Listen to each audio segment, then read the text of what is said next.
We are live. What's going on? Facebook, Twitch, YouTube. We live. I think we finally did it right this time. What's up, guys? How's it going? What's up, dude? Thanks so much for hanging out with us tonight.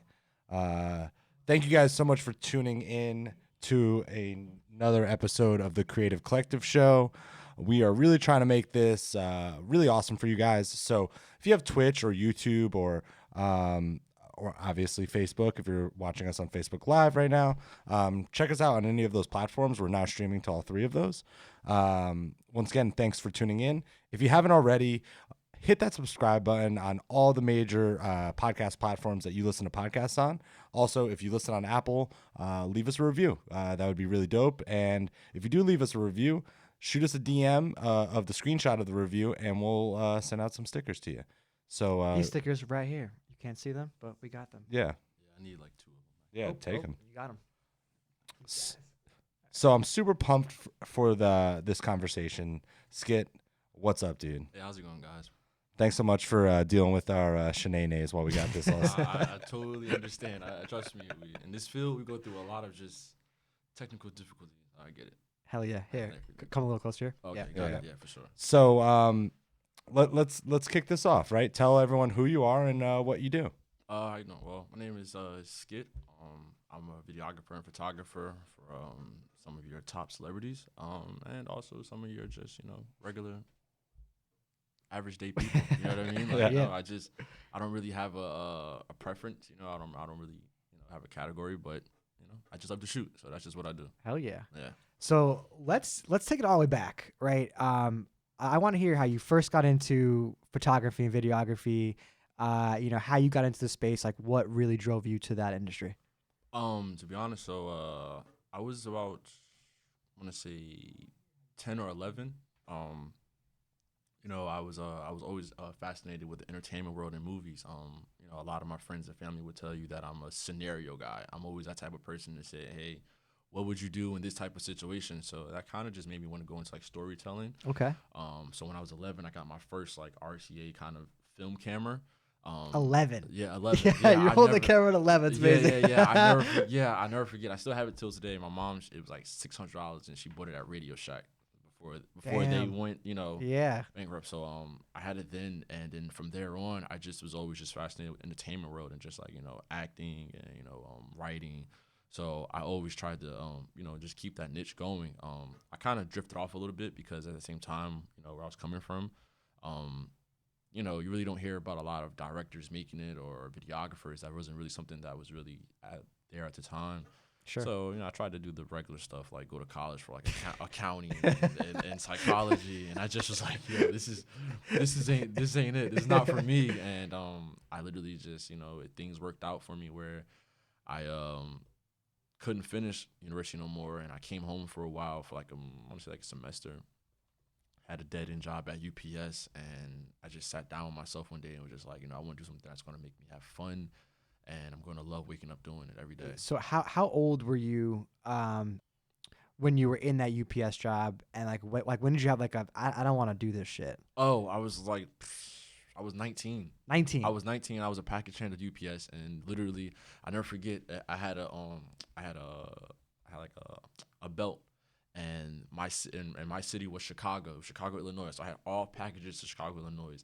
And in UPS, if anybody works there, they know their formula is build the truck like Tetris. So it's it's weird. So I'm literally in the truck, and I'm getting bombarded with boxes. And I literally just said, no, man, F this. And I just walked out. I literally walked out, and the boxes just kept piling up. I got in my car. I literally just went to like research like film schools, and I ended up just like, applying and stuff like that, and used my previous college transcripts, and I got accepted. And I ended up going to school to Miami International University, of film and art design. And how did you apply? Did you submit any work? Like what was that process like? Oh, well, I reached out to like on the website. I did like a little quick application, told them what I wanted my major to be. And literally 2 or 3 days later, they called me back and was like, hey, we got your stuff. We would love to have a phone interview with you. Did a phone interview. like a week later, I got an acceptance letter, and Hell but- yeah. yeah. So I went down there, and I went down there with like no money, and never wrote a script before. You know, never really shot anything. I just went like just eyes blind, and I had my first script writing class, and my professor, Mr. Fink. Mr. Fink. Yeah, Mr. Fink. I know he sounds like a real, just A real stickler, a Yeah. real finkler. yeah. He was Wait, the wait, yeah. what was that guy's name from Boy Boy Meets Meets World. What was that? Oh God. Because that's what, like, when you said that. The old guy who looked like he lived across Corey. Feeney. Professor Feeney. There you go. Right, Yeah. It was Topanga, Corey. Yeah. Yeah. Topanga. Yeah, she was nice. Yeah, he was a guy with the red pen. Like, you give him a script, it was massacre. So he just like, he read it and he was like, oh, I really like your work and where you're going with this, and your type of your selection, your shot selection, things like that. And he said, you ever did this before? And I said, this is my first script writing class. And he was just like, yeah, you should stick with it. And then from there, I just was like, this is what I want to do. Hell yeah. And I just, from there on, I just was like, I'm always going to tie in, this is what I want to do for the rest of my life. Like, I just knew at that moment, and I haven't looked back. That was the point right there. That was the point in my life, because I was just like, for something I'd never done before, and you're already good at it. and I'm already good at it. I was like, it's only sky's the limit of if I actually perfect it, where I can go with it. Yep. Yeah. That's cool because you got that reassurance, because it sounds like in the traditional school, like it wasn't for you. You weren't feeling it. No, It wasn't right for you. It was like, I don't get me wrong. Whoever is doing that with their field, that's more power to you. But you have to just do what's really just for you. You know what I mean? It's not for everybody. Yeah, for sure. Hell yeah. So you're in the script writing class, first semester. Mhm. What's that like? Like what other courses are you taking? Are you what's that situation? So the courses they take, honestly, you're taking a script writing class, you're taking a broadcasting class where you're doing you're working like in a broadcasting room where you're queuing cameras.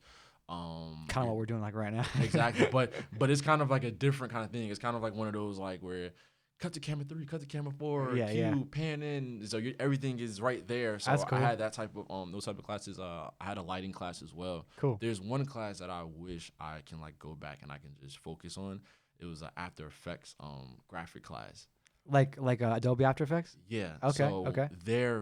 I graduated 2015, and before that we was learning 3D, like how to do a 3D room, green screen, and now Wow. and now that's like what videos are made of. So it's like I wish I would have just really just got a little bit more into that, like ask some questions in class instead of just coming in and just here you go and I'm out. Right. Okay. It's funny how fast a lot of people, not even how fast, like how people mature, and then they always wish that they can go back and do it the right way.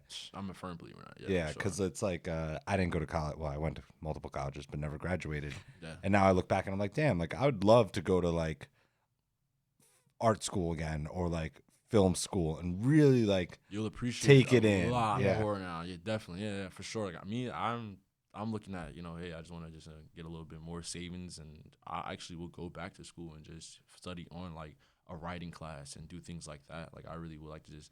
I'm a big fan of the art. You know what I mean? Like, Yeah. I just feel like nowadays the art is kind of not there anymore. So I'm a big fan of it. Question for you, for all of our listeners. How old are you? Me, I'm 29. 29? Yeah. Nice. 29. Yeah, 29. When's your birthday? December 15th. December 15th. Yeah. All right. December 15th. Sagittarius. All right, cool. All right, so you're in school, you're loving what you're doing, you're taking all these cool courses.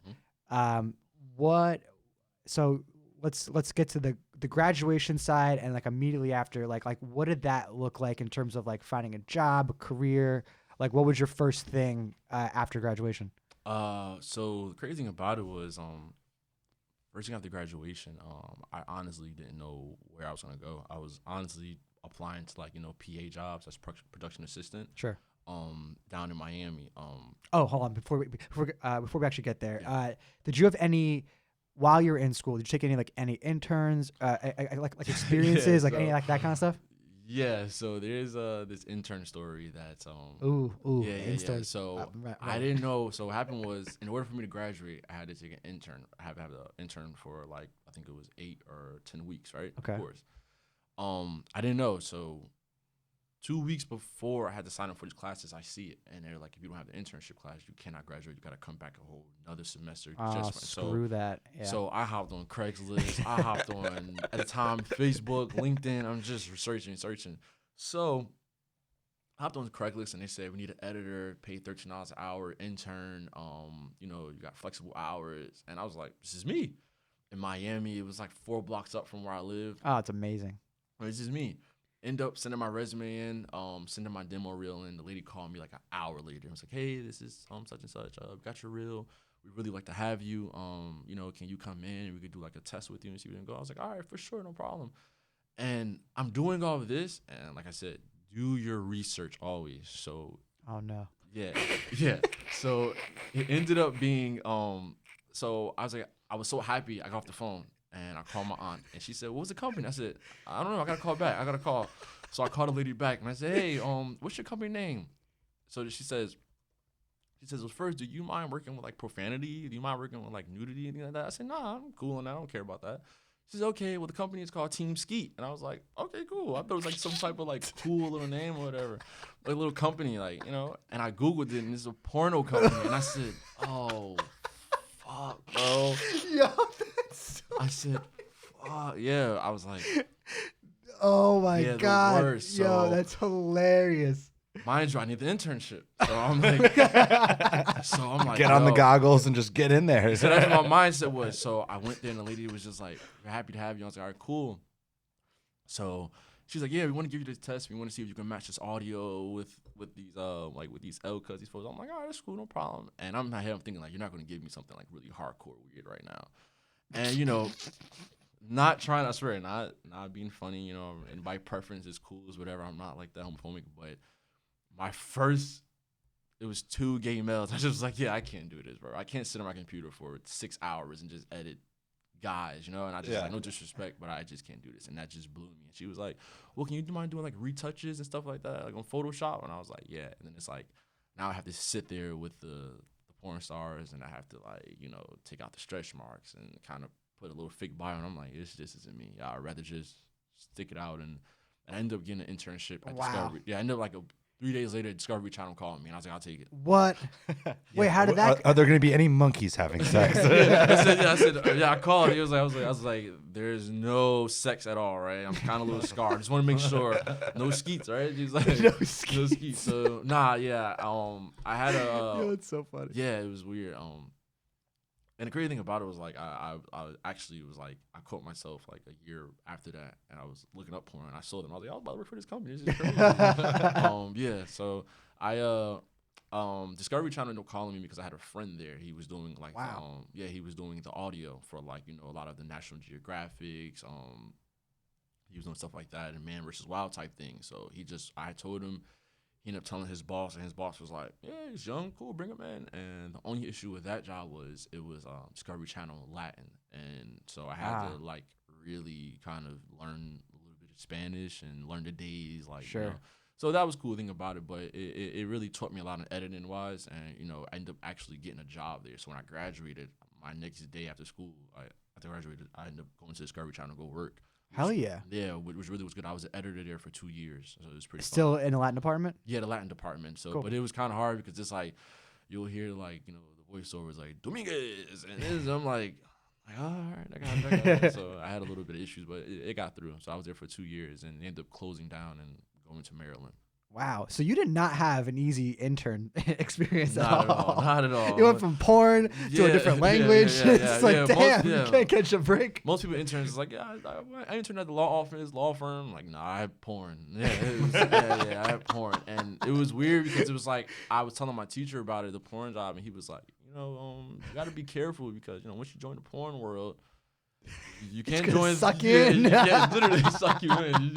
He was like, you can't come back into the movie world. And I was like, what do you mean? He was like, no. He's like, you have to like edit under a fake name. And I was like, oh fuck, I gotta think of an alias now, and I gotta. But it's just in my head. It was like, you know, it wasn't really like the gay aspect of it. It was just the fact of like, you know, we all have edited before, and it's like, you know, sometimes you don't want to sit there for 8 hours and just be watching like you're humping and Well, especially the stuff that you're not into, you know, like exactly. that's got to be even more. But I feel still like would be annoying. But I feel It's like if I was just into work it, at I'm just that gonna be point. like this. Oh, okay, I'm done. I gotta get to editing now. You Yeah. know? You know, things like that. So it was yeah.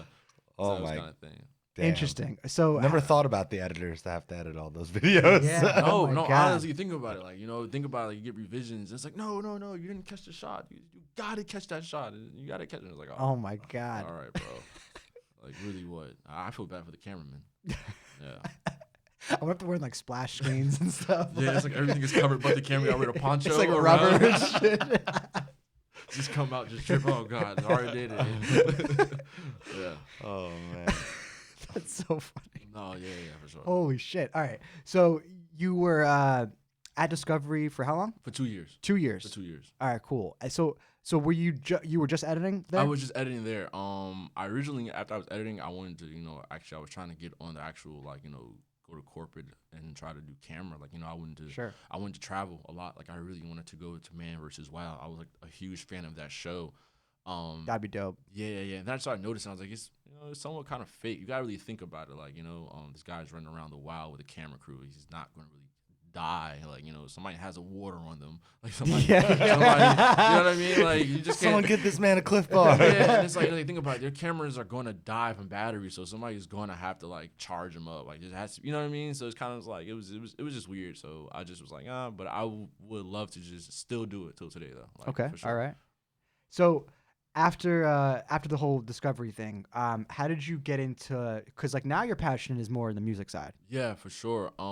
So what happened was, I was Discovery ended up shutting down, and you know now I'm looking for a job. And you know, as photographers and videographers, you know, when you're starting up, you know, you start going to the promoting yourself for weddings, and you start doing I do photo shoots, and you know the music video game. You just start doing the grid eyeing, the bottom work of it. So that's what I was doing. I was just putting myself out there in Miami. So what I would do is I was still young at the time, so I was going to clubs, and I was like sneaking in and like actually like, you know, shooting like, you know, artists. So it was like With your camera? yeah, with my camera. Now would they let you in? Because you just said you had to sneak in. Were Yeah. So sometimes what happens is I would know some type of bouncers, and they say you're good, go in, or I'll slide like a 20 and I'll get in and stuff like that. Oh, yeah. But then I started noticing like I'm doing this, it's not really bringing me no money. My gram is looking cool, it's looking fun, but I'm not really, you know, making a real income doing this. Right. So from there I just started like, you know, meeting artists in the actual like clubs, and I was like, hey, you know, I'm a music video, I shoot videos, and never shot a music video a day in my life. I just knew the format of it, Sure. but I'd never really shot it. You just knew that you could do it. So I can do it, Yeah. literally. So a lot of people were just like, okay, cool. And my prices were low at the time. I was like, oh yeah, I do a video right now, $200. Doing it, but I just was trying to make money just to eat and pay rent. Hell yeah. So that's what I was doing. You're out there. hustling. Yeah, seriously. Like I was up 5 a.m, still just shooting for $200. You know, and it's like at some point I just was like, I want to get to a bigger scale, but as of right now, I gotta survive. So that's really what I was doing. So a lot of my time was going into like Miami nightclubs, like sneaking in, shooting your favorite artists, as well, like going to the strip club, King of Diamonds, and doing all that. Just that aspect of it, and just trying to get that notoriety. So so you were going in almost doing like free work for a while, it sounds like. Super for a while. I was doing like literally. I was sneaking into like a Lil Wayne section. Like I wasn't his photographer, but I would sneak in just to get that content, because I figured, you know, it's perception kind of. So if people saw that I was shooting and my shots are really just close, you know, people you feel like when you see my shots, you feel like I'm there. You know, I don't have no far shots where you're like, oh, that's creep mode. Like no, it's like you're up close and personal. You can see the pores in their face. Yeah. So people felt if he's that close, he must work with them, and I'm gonna work with him. So, you know, and that's what happened. Interesting. Yeah. So Okay. All right. That's what happened. So was it hard for you, or was it hard for like because now like you're in an establishment now? Did the place say you're allowed to take photos? Like, was there an issue with like taking photos of celebrities without their permission? Like, how did that was that scary? Yeah, for sure. You get that. Sometimes you can get an actual pull your camera out to go shoot, and you can mess around and get a camera if you'll get out of here, boom. Or it was things like that. That was really just like, you know, issues for me as well. But you're in the club too, so the bouncers not really looking Like at hawking at you, looking yeah. at the camera guy. They're looking at, you know, the guy with the bottle in his hand looking ready to fight. You know, Yeah, they're yeah. not really worried about me. But sometimes you have some artists, you know, Miami's a real place where sometimes people go there discreet to hang out. They don't really go for like public size. Sure. So, you know, sometimes like for example, like you can have your big scale artists there and they're like, nah, I don't want no cameras here. Like, you know, you might get a LeBron James one night and you're like, nah, no cameras tonight. And it's like, damn, I gotta get I got to. I'm gonna go outside and wait for him. Get to the car. And he's drunk, and his bodyguard's like, "Yo, I said no camera." I'm like, and I'm running off. I got it. It was like that. Yeah, it was one of those. Damn. All right, cool. So who were some of the first people you started working with, or not? Well, not working with. Who were some of the first people that ended up on the gram?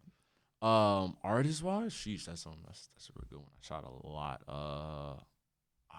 Man, started off. I would say my first ever photo that I was like celebrity shoot. Like I took this one. I would say it had to be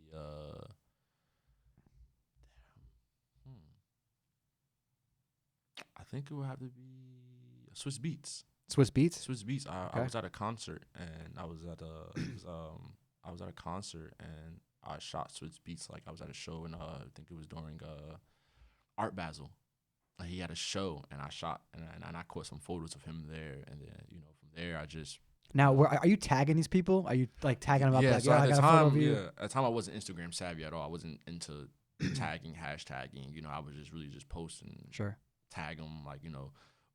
So that's really how it was for me. So I wasn't really getting like the love from the artist, you know what I mean, at the time. But throughout time, you know, people would, yo, your work is nice, I like it, and then you know, and send it around and things like that. And then, you know, so when I got a like on the gram from the artist, I was like, okay, I gotta keep going. Like like that day, I was like, I don't have to eat, I'm nothing, I'm lit. Like, because for me, and even still till today, like, you know, when I go and shoot and, you know, I'm not with that celebrity or that artist and I shoot them, I get a photo of them and they like it, it does something for me because it's kind of like one of those, like, you hired a photographer, you hired a videographer, and especially like when they repost my photo and I'm like, you didn't even hire me. It's like, all right, I'm nice. Okay, like, you know, not to be nice. kind, Yeah, not to yeah, be no, cocky no, and conceited, hell yeah. but it's like, I'm nice. Okay, now, you know, just for you to do that. So that's really what it was for me at the time.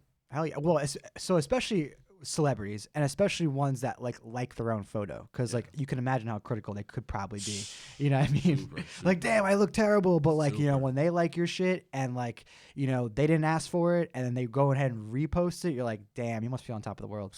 Yeah, I felt like I done ran through 10 banks, you know, shootouts, and I had so much adrenaline going. I'm like, Hell oh, yeah. I'm there. Yeah, for sure. Yeah, for sure. It was fun. It really was a great moment. Like when I used to get those likes. Now I'm just kind of like, okay, like I gotta go to bigger scale now. All right, cool. So how long were you doing that for before, you know, someone came to you and was like, yo, Skit, I want you to shoot me? Yeah, I was doing that for about a year and a half, like Okay. just running and gunning for a year and a half, and And you were making money how? well, I was making money. For example, like I would do like little side jobs, like I would do like a PA job just because I know the photo shoots and the artist wasn't paying at the time, and you know sometimes I would get like your local artist like, hey, I have a studio session tonight, and you know I'll pay you $150. Okay, I'll go. You know, of course he's not world renowned, he's not verified, but he's an artist, and you know, the money's there. I'll go for it right now. And it's in the space. Like you're still dabbling in that space. Yeah. I'm get it. still in my field. So I was doing that for about a year and a half, and then the crazy thing about it was I ended up getting a permanent job. Working for this company. It's called Chewy. I don't know if you guys are familiar with it. It's like a dog company right now. Yeah, Chewy. Okay. Yeah, I was working for them. No way.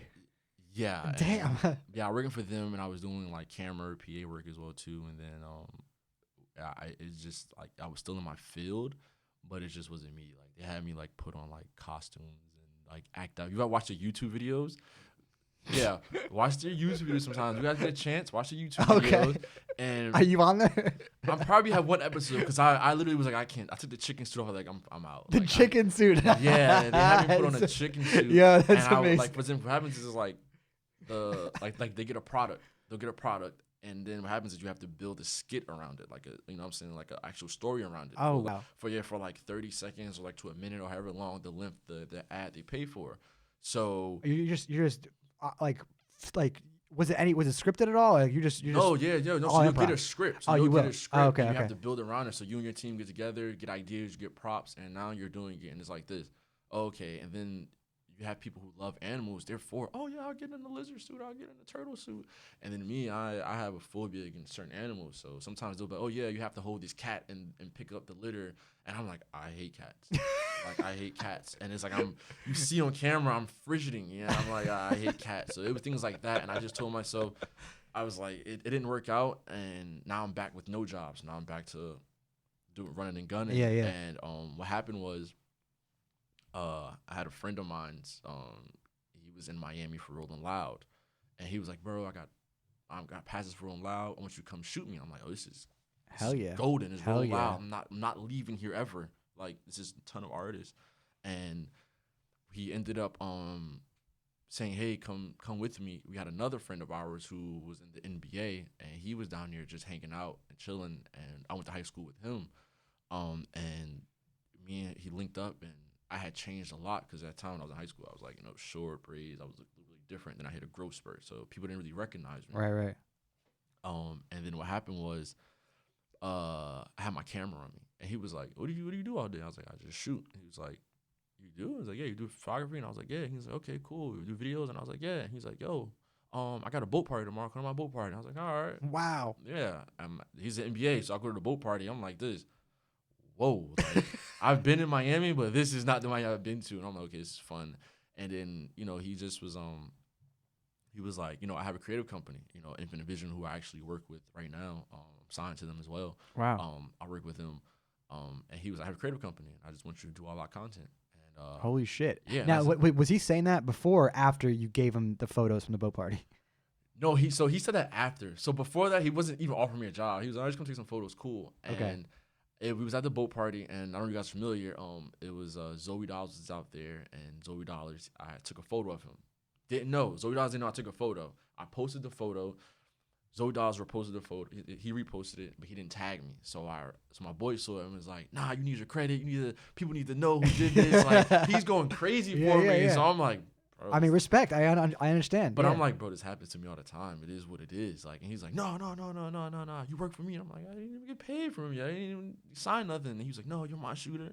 You're my shooter. Yeah. So I guess from that day on, he was just like, nah, you're my shooter. And then from there, I just been with him, like really just like, hell yeah. I just been his personal shooter. And from there, it's just been nothing but just a time. It's just like working and blessings, really. By the way, his name's Kenneth Fareed. Like he's actually from Newark, New Jersey. So we went to high school together. And the behind story to what I always tell people is, you have to always remember, to respect everybody who they are. You know what I'm saying? Because you don't know who's going to be who. Growing up, I didn't think he was going to be an NBA celebrity star. And I just always had that respect for him in school. And then literally, this guy's now employing me. He's, bringing me around to shoot his content and just shoot all his dope stuff he does. And him and his family as well. Holy shit. Yeah. Damn, so that was like your start into like the okay, I'm gonna do this for the rest of my life. Yeah, when that happened to me, I said this, okay, I know if he believes in me like this and he believes in my work, then I know a ton of other artists in the industry will believe in me and my work. So he gave me that little push and then I just ran with it. And now it's kind of like, bro, you busy? You come out now? I'm like, yeah, I got you, bro. I'll be there. Okay. But it's like I will always go out with him, just that loyalty. But so is that where like where you're meeting these people now, or are they coming from other areas? So before when I was with him, I really was just shooting him, and he just told me, he was like, this is, you're not just my photographer, you're in these rooms with people, you should network, you should build your brand. Hell as well. Yeah, dude. And I was scared at first because I'm just just like, bro, I'm just good to be where I'm at right now. I'm blessed. And he was just like, nah, you should. So he took me to my first fashion week. It was funny because I never did fashion week in New York, and it was like. When was this? How long ago? This was 3 years ago. Okay. And I was in there. I was shooting, and I was catching all these artists. For me, shooting celebrities in there, I was like, "Oh, this is golden." So I was shooting other artists, and what I would do is I wouldn't talk to the artist. I would talk to the manager. So any photographer trying to come up in a game, don't ever directly talk to the artist. Talk to the manager. You know what I mean? Hell yeah. And I just talked to the manager like, hey, I'm a photographer, videographer, I shoot content, I'm all the way around. Here's my info, here's my Instagram page, and I used to get numbers. And I would just always just hound them, like, hey, hey, are you in New York or where you at? Shoot, and just stay persistent. And they just started saying, okay, come on out, shoot. And then I had to make sure my work was really good. And then from there on, it just was just like everything was just falling into place.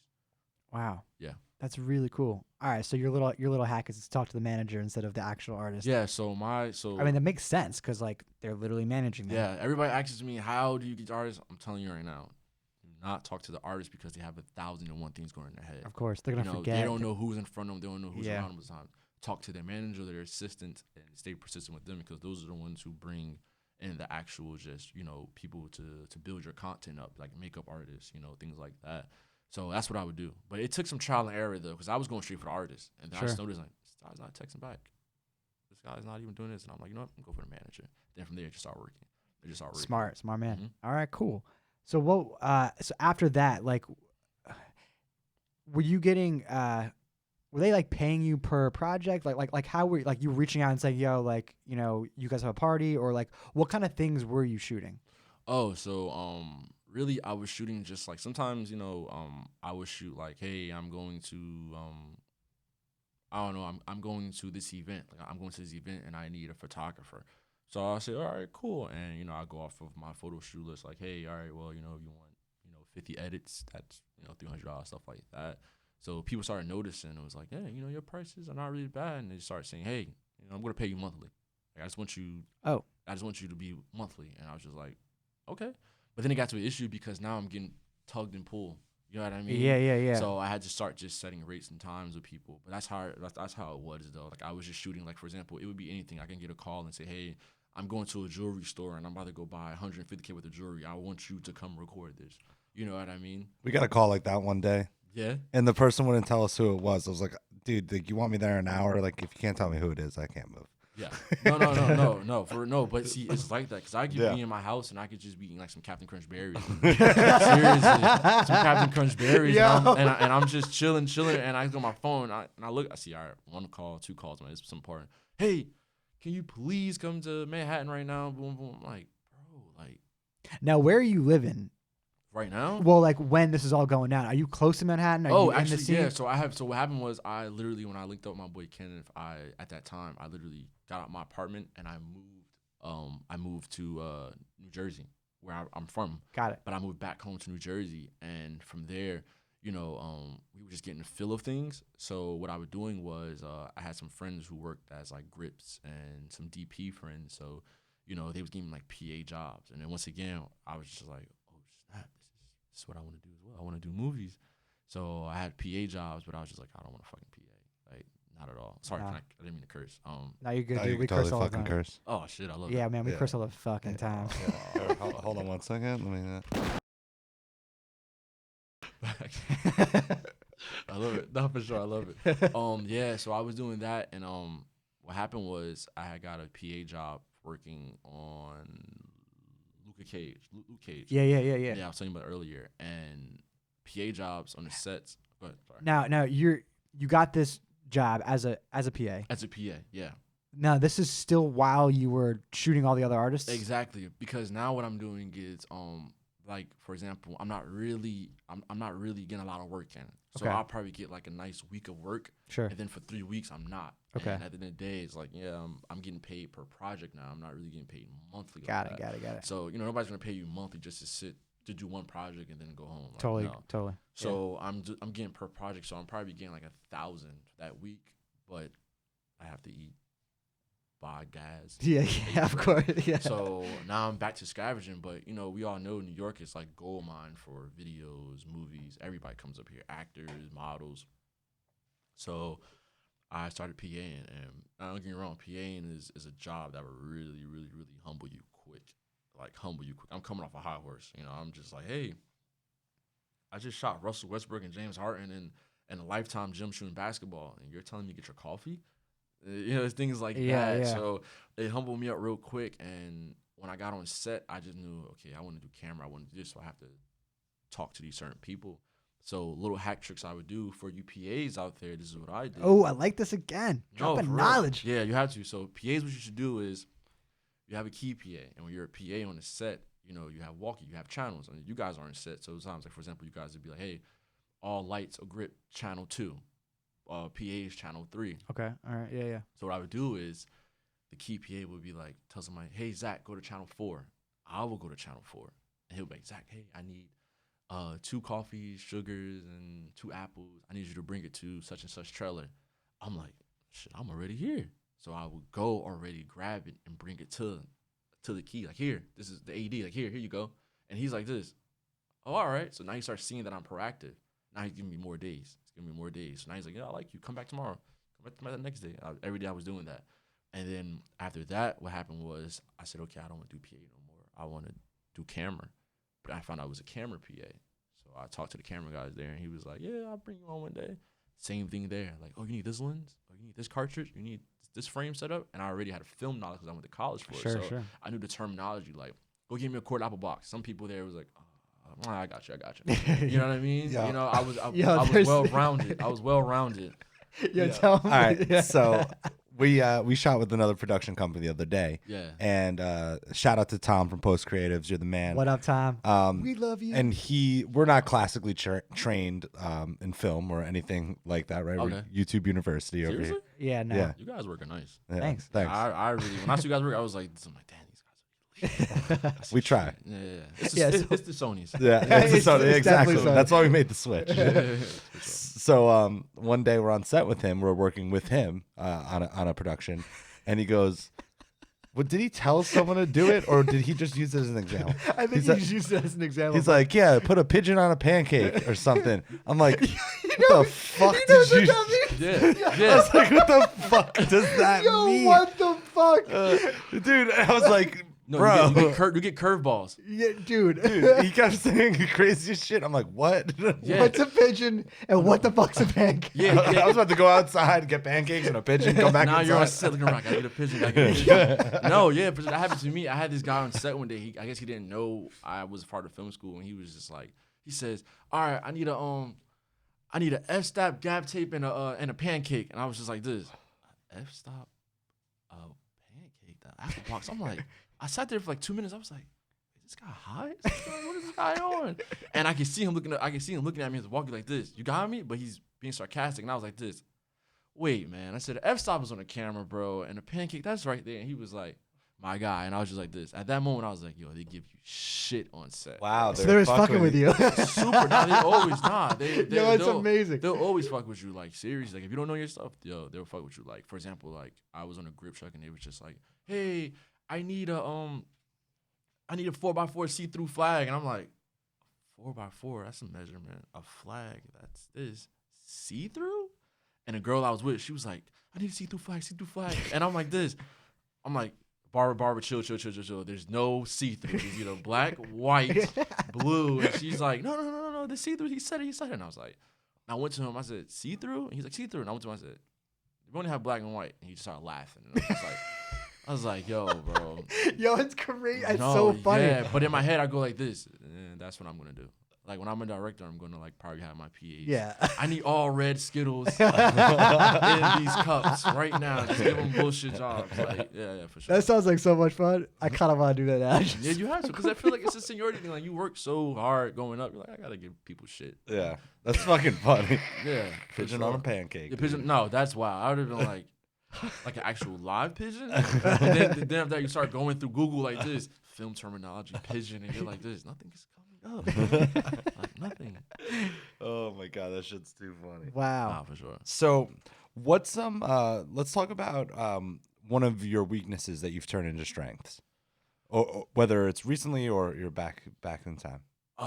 So one of my weaknesses, I'm not gonna lie to you, was I had two. It was sometimes, it's crazy because we're camera guys, so we kind of have an eye for detail and things, but we miss the obvious things sometimes because we're so focused on The little stuff. You know what I mean?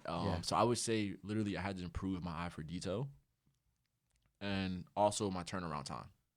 Like, to be honest with you, like, I don't know about you guys, but I would be so eager to shoot. Like, I gotta go shoot. And I'm shooting. I can't get home to go edit. And then I get home, I'm like this.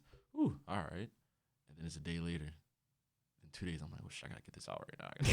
Now I'm up cramming, drinking Red Bull, like doing 10 hours, knocking it out. So it was like that for me. It was really just picking up, you know, a good turnaround time for clients, because that separates you. You know, everybody can do what you do, but you have to figure out, okay, like how fast can I get it to them, and how efficient and how good is it going to look. So, Right. and then my detail for eye was like sometimes when I was shooting, I come from just shooting just on the go, like catch it right there and making my photos look super just impeccable and cinematic. And I had to now start when I'm doing photo shoots.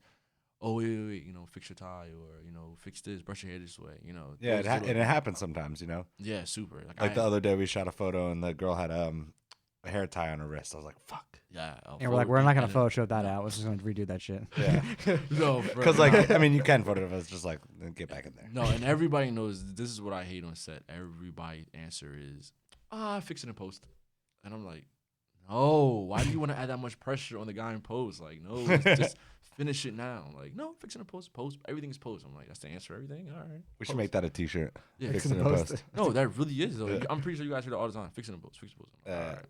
That's so funny. Or like when people are like, "Oh, you can like fix that." I'm like, in video, yeah, it would just be like $2.5 grand just for the fix. Yeah, no, people Yeah. know it's crazy. Sometimes people really think that like when you're shooting them and it goes through the lens that it changes it's there. I'm like, dude, no, I can't give you a Ferrari through my lens. Like I can't give you a boat. Like my camera's reflecting what you're doing right now. I can't. And they're like, oh yeah, you know, I want the sky to move. And I'm like, all right, bro, this is not in the budget, but okay.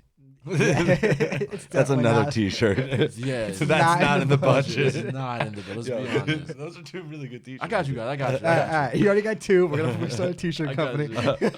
Not in the budget. All right, and post. We can fix it Pigeon in in post. a pancake. Pigeon. I gotta get that. We should. I want to get a pigeon, like a clip art and like a pancake, and like put it. On, you know, No, like, that would like go a viral, visual though. of Oh, it for sure. with some syrup. You know? Yeah, like yeah. It's just really funny. Yeah, not many people get that. They're like, I don't get. Nah, you film real, you Yeah, understand. if You film real, you understand it. Apple box pancake. Yo, that would be so funny. Yeah, you'll get it. Oh my god, we should do that. All right, so let's talk about let's talk about a time that you struggled or really messed up and what you took away from that to grow. It could be something specific too if you want. Yeah. So a time I was struggling was I was trying to and I had to learn from it, understand like, you know, you have to stick to your style always. That's who you are. What happened for me was I was always look at other videographers' work, and I would try to emulate that style. Like, oh, I gotta do something like this, or this looks cool. And I caught myself never being satisfied, and I had to actually like, you know, understand myself and go like, you know what, I'm going to sit here every day trying to look at somebody else's work and try to do it.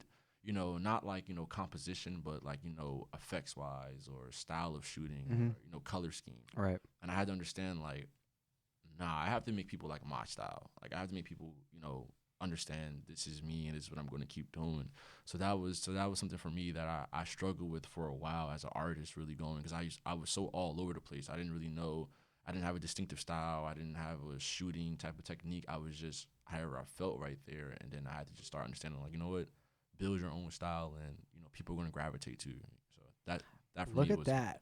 Yeah. See, that's all right. So that's really interesting because we've had a few people on the podcast that had the same exact kind of struggle, even going through it currently, where like they don't really know what style they like because they like too much, or like they like a lot. They have a big, and I have the same thing. Like I just like so many different things. I'm very open minded. So like when I see something, I'm like that's cool too, but they're totally different. You know, like where do I blend in? How do I fit that? And it's very interesting that like okay, you are self aware of that and know to kind of choose your path, and you're doing something that we preach about all the time here. It's about just being true to yourself and sticking to your guns, because that's what makes you you. You know, that's what diversifies you than anyone else. It's your own style, your own view through that lens. No, for sure. Yeah, you have to, because at the end of the day, you're never going to be satisfied. You're never going to be satisfied. You're going to find yourself 35 years old trying to copy a 19-year-old, and you're like, and you're like, bro, like this is not me. You know, you're going to catch yourself at a show like looking just awkward. It's like, nah, man, you gotta make your style cool. You know, you gotta understand, like, you gotta make sure your style. Like, but I am a big fan of retooling yourself, though. I think, you know, as artists and us in this field, you have to retool yourself always. Like, you know, and meaning like, you know, smarten up on the new, you know, techniques and the new software, you know, things like that, because you're you're gonna be out of the loop. So for me, I'm a big fan of retooling myself, but I'm not a big fan of actually like emulating people's styles and trying to let me try this, let me try that. Like nah, like I'd rather just get inspiration from it and just really just create my own type of thing. So there's sometimes like if you guys been editing and you're like, damn, I did it by mistake. That looks good. But it looks good. Yeah, yeah. Then you're like this. Oh shit! How do I do it again? Copy paste, copy paste. Copy paste. Go to it. Yeah, so that happens though. So I say that would be a struggle for me, was trying to just develop my style and trying to fit. That's awesome. All right, so let's flip it, right? So let's not talk about struggles. Let's talk about your aha moment. Okay. I know you kind of mentioned it when your friend in Miami had given you an opportunity to come on the boat. Yeah. And that kind of seemed like an aha moment. Is there anything else that sticks out to you that maybe was an aha moment to what you wanted it to do in life, or maybe someone that you shot that it like kind of clicked and you're like, all right, like this is it for the rest of my life? Yeah, like I would say, shooting, I would say when I linked up with him, I kind of was permanent. Like, okay, this is what I really want to do. This is what I really want to shoot. This is my life right now. And I want it to be for the rest of my life. I mean, of course, I don't want to be 60 years old still shooting celebrities. I want to write scripts and things like that. But I would say a moment for me was my friend actually, being behind me and saying I had an idea for a documentary. And, I was working with him a lot. And he was like, hey, I support your idea a lot. So whatever type of resources you need to get your documentary done, I'll support it. I'll help you. I'm behind you 100%. So for me, that was that was that moment, which was like kind of like recently, like a month and a half ago. Wow. Yeah. That's dope. Yeah. Awesome. I was in Paris and he told me. You were in Paris? What were you doing in Paris? Fashion Week. Yeah. Oh, that was Fashion That's Week. Fashion Week. Yeah, Fashion Yeah. Week. Holy shit. Yeah, I was going, I guess, through like a little midlife crisis, when you get to like your late 20s and you're like, oh, what am I doing in my life? I gotta get a house. I gotta get health insurance. Health insurance. Yeah. And then Fuck that happened to me, and I asked about my career because at the end of the day, you don't want to be 40 years old still doing what you was doing 10 years ago. You kind of want to Upgrade. Yeah, upgrade. So, and the music video game for me is great. It's where I started from, and probably where I'll always go back to from our roots. But as a creative, we always want to elevate and step outside the box and do things. So for me, my documentary was one of those. All right, like I'm dipping off on a different branch, but I'm still sticking to my roots and what I like to know. What's the documentary going to be about? So documentary is about I have a childhood friend who I grew up with, basically, and he he got into some legal trouble. He was caught selling narcotics or whatever, and at the end of the day, what happened was he had to go do time. So, I was just like, all right, my bad. Sorry that happened to you, bro. This is what it is. Cool. So I went to go see him because he's on house arrest for 24 hours, which doesn't really sound bad, but it does. Like, being in your house for 24 fucking hours and not be able to leave, like to go to a corner store, things like that. And what triggered me through documentary was I wanted people to get a message of appreciation. And because we take a lot of these little things for granted. Like, for example, like picking up your cell phone right now, texting right now, and having a boring night, for Friday night. We don't really look at that, because he's still in house arrest, but he has to turn himself in literally in a month and a half. So what I've been doing was I've been documenting a lot of his family moments, quick interviews on his situation, catching little, just his little stressed out moments, like him having breakdowns and things like that, all the way to he goes in to turn himself in. So he's on house arrest before he has to go to jail. Exactly. So with that, Damn. So with that, and I was talking to him like for 3 hours, just having a friend conversation, and he really was just like, yeah, bro, I just kind of just want to go in right now. And I was like, how? You're out with your family, you see your kids, you can get girls, you can get your food, Uber Eats, get food, watch Netflix. Like, why do you want to go in right now? And he's like, bro, the fact that I can't even walk out my house to go to a corner store, I can't, like the fact that people come see me, but they get to leave and I can't. You know what I'm saying? So it was like, for example, like, right now, let's say right now you guys are like, oh, hey, we're going to a bar tonight. something can happen in your life where next week you're on house arrest and you can't go. So I wanted people to understand the situation. And to be honest, his story, it was interesting to me because I grew up with him and he was a good kid. Like, he went to private school. He had a scholarship for baseball. He even was scouted, by the MLB and things like that. Damn. Yeah, he's like, his father's a retired police officer. His mother was in the health world. So, a lot of criminals that we look at, we look at their childhood and it's like one of those, you've been doing it since you was a child. So it's pretty destined for it. You've been a badass since you was a child. He hasn't. He's literally been working. He's been stuff like that. He just was at the wrong place, wrong time. And Damn. he ended up getting hit with that. So, to see his mindset, the mental, like where his mental head is that every day he wakes up knowing that, wow, I have to go away for 5 years over just. Is that what it is? 5 years? Yeah, I have to go away 5 years to talking to a person who was in that life and just being cool and, getting a ride. And now he's caught up and it's like, it's messed up. So what it does to you mentally, like, now he developed OCD and he doesn't sleep at night and he catches himself crying. And it's just like, I feel like things like that should be documented. And, so I just was like, that gave me an idea for it. And I just like, I want to just catch your day to day before you go in and, just let people understand, like, what we take things really, really small. Like, we don't appreciate it. Like, walk into your refrigerator.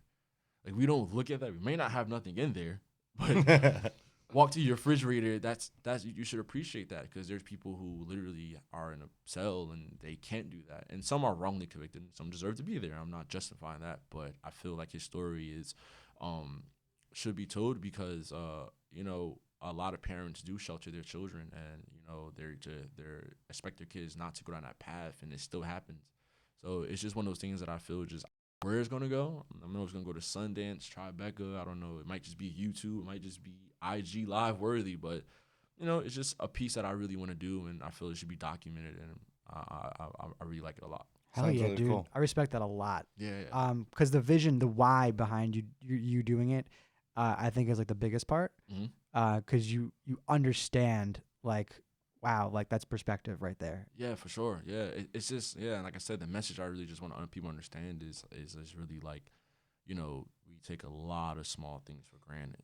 Like, yeah, we might get into our car and the car might be on E, but we're getting into our car to go somewhere. You know what I mean? And things like that, and to see him being stripped away from his family and for 5 years miss birthdays and things, and to go somewhere where now you're secluded and you can't do just the regular norm. Like, it's kind of disturbing, and especially now with a lot of prison reform things going on, I think it's one of those messages that I should get across. Hell yeah. Is there a name for it yet?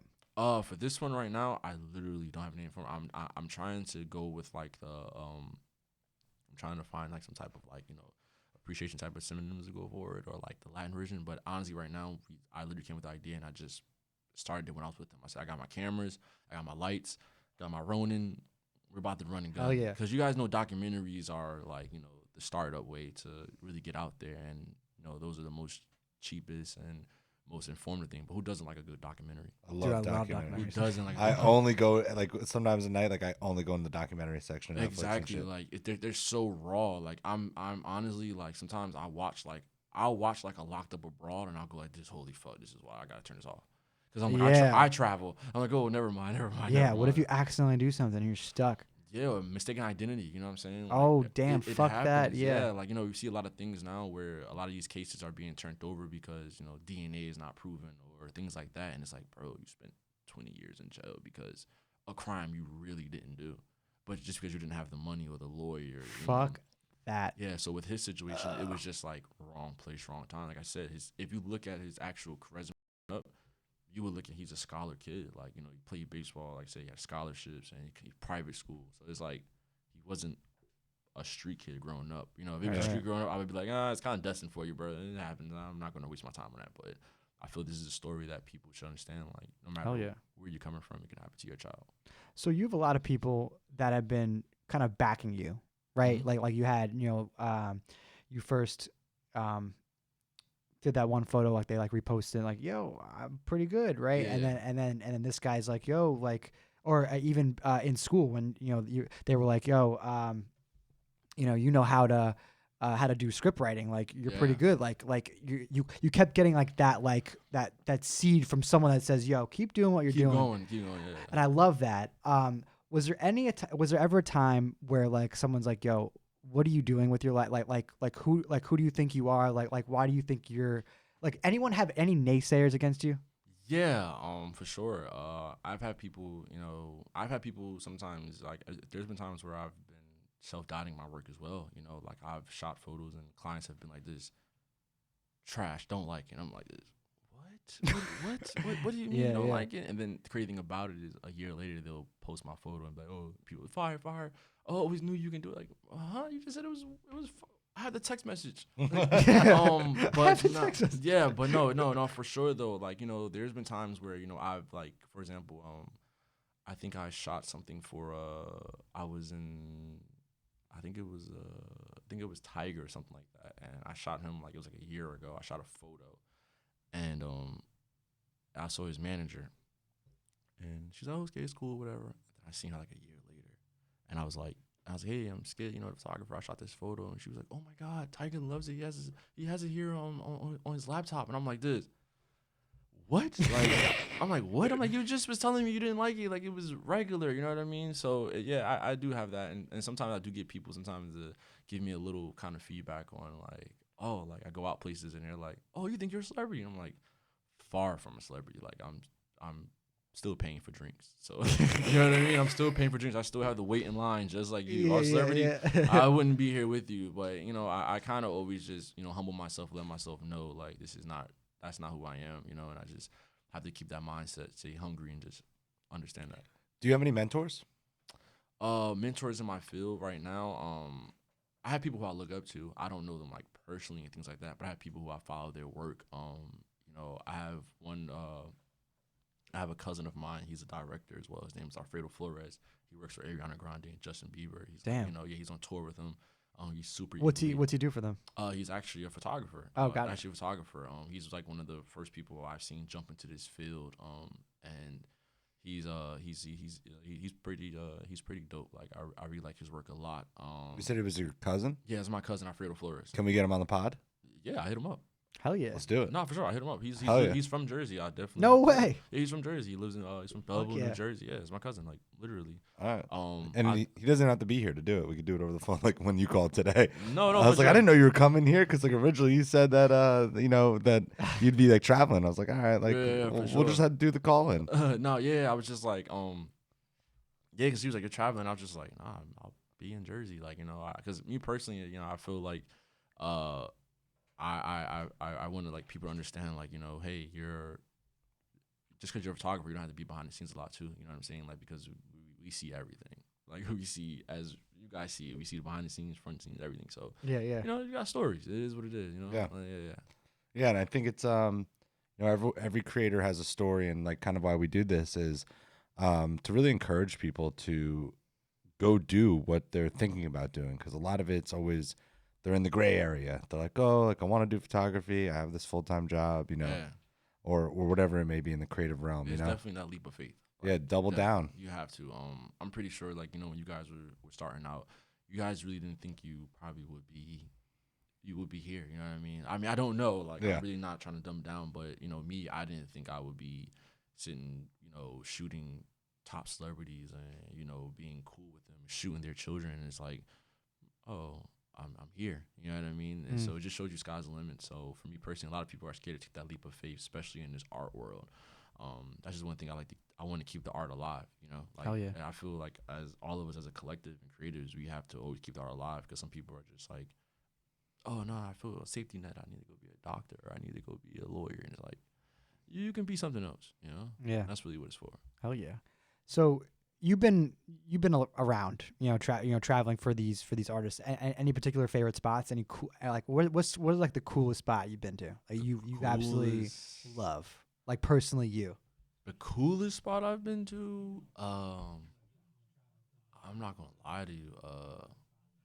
Fuck is the mute? He just turned it all the way down. The coolest spot I've been to, I would say it has to probably be it could be in the United States or out. Right? Yeah, anywhere. I would have to say Utah. Really? Yeah, Utah fans and like people, they show so much love. Like when you have a show, you go to Utah, especially when you're from like, I don't know what it is about Utah. I guess because it's just like their own little world. But nah, they show a lot of love in Paris. Paris. Paris, Paris is Now, which one? Paris or Utah? Paris. I was gonna say, okay. All right. Paris. I was in China for 2 months. And Oh damn. Okay. Cool. Yeah, I was in China for 2 months, and don't get me wrong, China's very interesting and cool, but it's not like Paris. You know, like China has 1,000 cameras everywhere looking at you, like, everywhere you go. It's really that in your face. Yeah, it's literally like you can walk the street and there's like 10 cameras and they're all detecting your face. You walk into a store, there's a camera there. You know, there's a camera there, and it's like, you know, and it's crazy. And then in China, for me, it was kind of weird because like I would walk through and people would just like stop and go like this, like because I was in a small town called Zuji, and not trying to be funny, but I don't think they've ever seen a black person. Like I honestly don't think they've ever seen a black person. I'm walking through and people are like stopping like what they're doing and going like this, like pulling their phones out, and I'm like, who do you think I am? Like, I really want to know who you about to tag me as. Like, you know, it was things like that. But like their culture, you know, I like their culture a lot. Like, you know, their delicacies and things like that. I like their culture a lot. They show a lot of hospitality. Hell yeah. Like literally, they show a lot of hospitality from even their hotels and their personal homes. They do. They show Cool. a lot of hospitality, for sure. But Paris is definitely my top.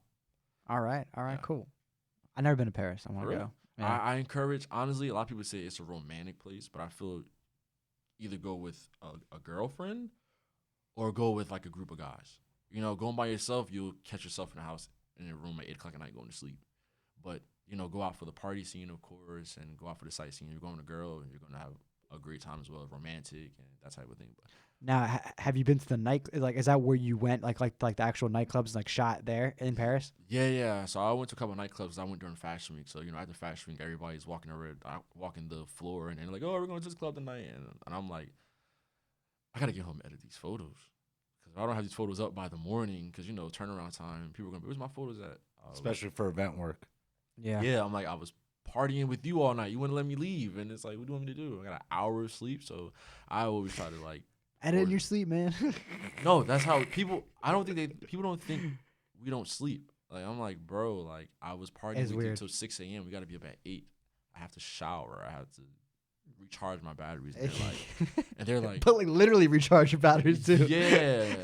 And they don't understand that. So it was like, I was partying with you all night. But nah, Paris, the nightlife in Paris is fun though. Like, they love our culture a lot. Like, Cool. they love our culture a lot over here a lot. Hell yeah.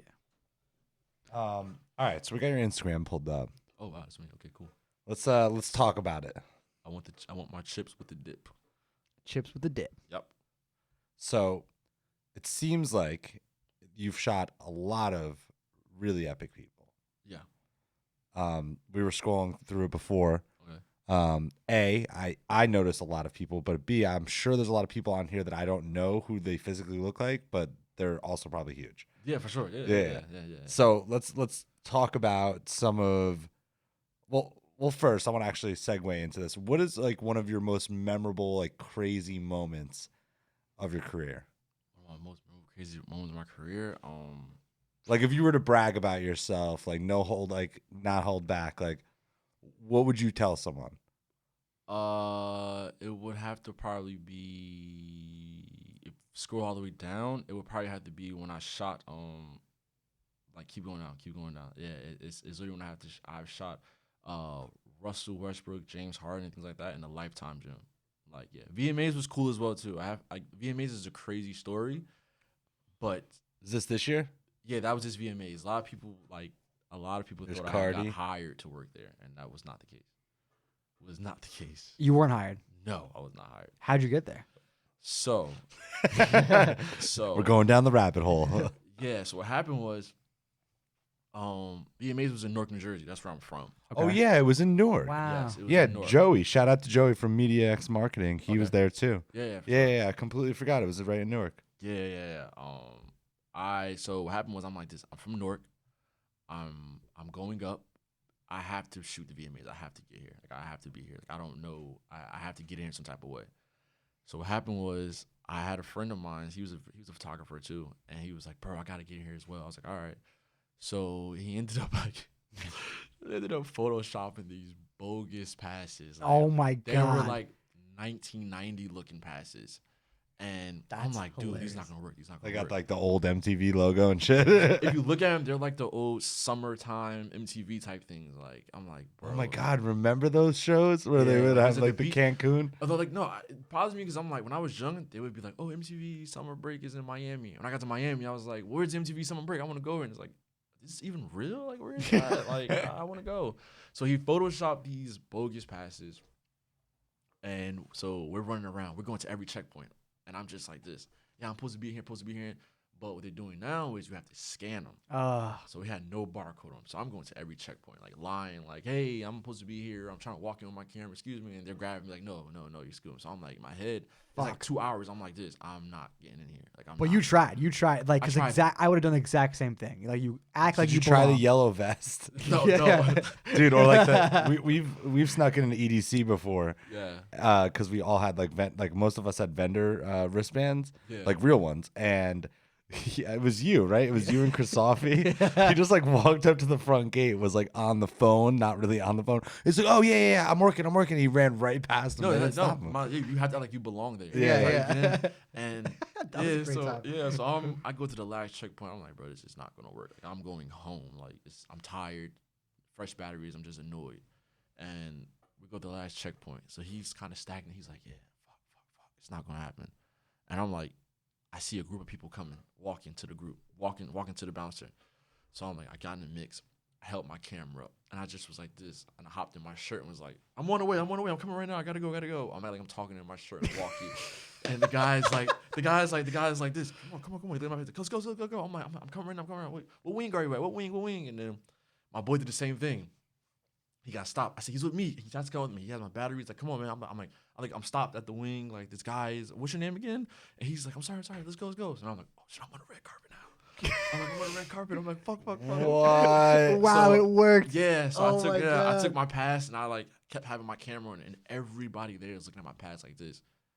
That looks kind of bogus, bro. I don't know. And I'm like, yeah, I'm not supposed to be here.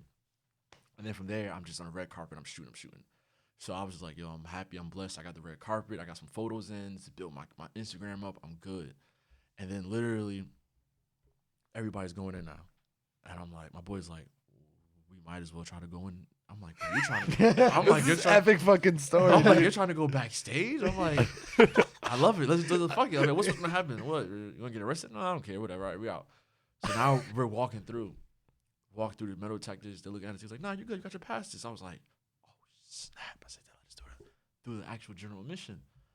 So now we're walking through the backstage, and walking through backstage, I wait for another crowd of people come in. I did the same thing, and I'm like, I just missed her. I gotta go to stage. She's on there right now. Lady's like, come on, again. I'm like, yeah, fast pace.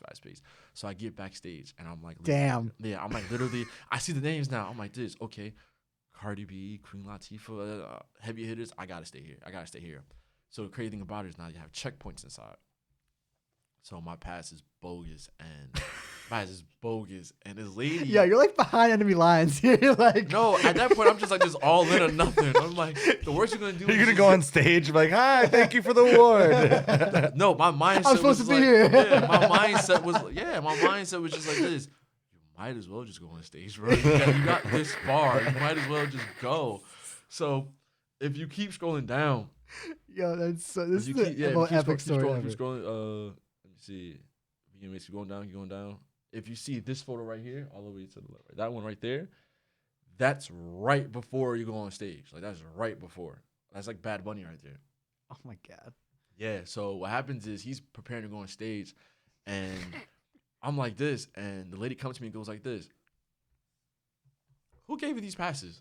I'm like this. I'm like, what do you mean gave me these passes? Like, I got them from you guys at the ticket. What do you mean? My name is there. So she's like this. No, because I give all the passes out, and we don't even make passes like that. So she's like this. Stay right here. I'm like this. Oh no. I said, oh hell nah. I just tucked it in. I ran, I dipped off, and I'm sitting there, and I'm like, I can't go back that way. I can't go back that way. And then literally, I just waited for like 20, 30 minutes.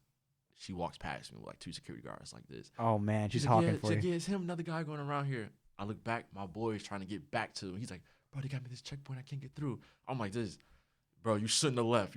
I can't come save you. Like, I can't save you. Oh, now this you're time. like separated. Now we're separated. You guys in 2 different boxes. Separated. I'm like, I can't save you, bro. I'm like, I want to. It's like one of those, like my hand is out like this. Oh, bro, I got you. But I'm like, I can't save you. I can't see. And he's like this. He's like, what I'm gonna do? So they're talking about escorting him out. And I'm like this, bro, I don't know what you want me to do, bro. If I leave, we're both fucked. Like, let me just get these pictures in, I'll give you something. Like, don't worry about it. You know? And so that happened, and literally his manager is like, comes out and was like this, where you been? And I was like, huh? And he was like, yo, we're in the dressing room. You gotta come get the photos. And then I'm like this. Oh, my bad, my apologies. So they let me in the dressing room now. Wow. Oh my God. Dude, what? The guy, I guess he got me confused with somebody. Yo, that's fucking nuts. So I said, yo, and I heard her say his name. I'm like, yo, I'm like, hey, look, my pass got messed up. I lost it. And he was like, I gotta give you another pass. Oh my God, okay. He ended up giving me a pass now. With someone a else's real name. pass. Yeah, with somebody's name. So Yo, now, this story is fucking crazy. So now I'm legit. I'm running through, and my boy, he's out there. I get him. I'm like, bro, I get him in the back. Now me and him are both back there. We're both good. I'm like, he's with me. He's good. Man. So now I'm like, oh shit, you got a pass for him too? Yeah, no. I'm like, he's with me now. So Okay. I'm like, he's with me. He's my, he's working with me. So they was like, oh, okay, cool. Lady comes back around. She's like this, confused. Now I'm walking out with my chest out, like, yeah, I got a pass. I'm supposed to be here. I'm supposed to be here. Yeah, that's gonna be also be a shirt. Yeah, I'm supposed to be here. Supposed to be. So that's how the VMAs down. That's how the VMAs Dude. down. Oh my God. Did you yeah. meet anyone cool or like? Yeah, I met so I met Cardi B, of course. I met her there. I met her manager. I met J Balvin. I met Bad Bunny. I met a lot of people there. I met who else? I met Missy Elliott, things like What? that. Damn. Yeah, and the actually crazy thing about it was I met the guy who does the creative designs for the stages there. And he was like, and I knew he was different because his pass was like, it was different. It was like that rare Pokemon card. Yeah, so it was I'm like gold and holographic. shit. yeah, I'm like, that's the Mewtwo. Like, that's the pass. So I ended up getting numbers with him, and he was like, yo, you're good, bro. And whenever we do production, I hit you up, no problem. So I stay in contact with him a lot. But that's Cool, really how man. I went. And I went on stage with him, I helped him set up. And, like, I'm literally on stage, and the curtain's open. And we're all running off stage now for them to perform. Because like, he thinks that you're the other guy. Yeah, seriously. So I just was like, Dude, what was the other guy's position? well, I think he was photography, videography. I don't Wait, know. what's the But guy's he name? just, What's the name? oh, it was some Spanish name. It was like the last name was like Santiago, something like that. Like it was on the pass, and I just was like, all right, I'm Santiago. ¿Cómo estás? Estás, bitches. Yeah. So that's what it was. So you can see I went from red carpet backstage to now I'm literally right before you go on stage.